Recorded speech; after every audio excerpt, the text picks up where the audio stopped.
Мен толығымен Жұлдызайдың сөзімен қосылғым келеді. Неге жалпы қазақтарда екі жас қосылып жатса, әйтеуір туған туысқандар түгелдеп кетеді ғой. Қай жерден шықты, кім бар, кім жоқ деген сияқты. Сол себепті бұл мәселе болатыны анық болып тұр енді. Аружан бағаналы бері қарап отырмын, закрытый позада отыр, кәдімгідей іші қайнап жатқан сияқты. Өйткені бұл теманы не үшін шарт деп ойлаймын, өйткені жігіт тарапына қарай шынымен де бір қызығушылық бар сияқты, болашағын көретін сияқты. Соның бір алдын алу мақсатында осы тақырыпты шарт деп ойлаймын.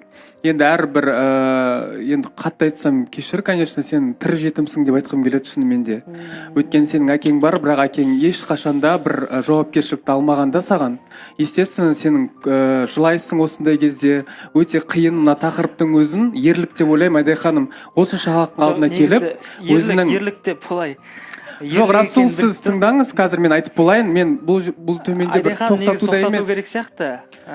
Уже жөндеп жеткізсінші сөзін, жоқ ренжітем деп айтып жатқан айтсам, ішіндегіні, Аружанның ішіндегі болып жатқан алай дүлейді айтып жатырмын, Айдай ханым. Екеуін айтып жатқан жоқпын. Жаңа айтып отыр ғой, тексіз туылған бала деп.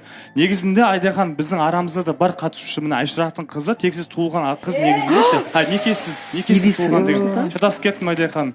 Шатасып кеттім, Айшырақ. Некесіз туылған деген, то есть енді ренжіме. Бірақ енді қазір мен сөзін бәрін бөлжедім қайта жағаласып. Ойынды жинақтап алшы.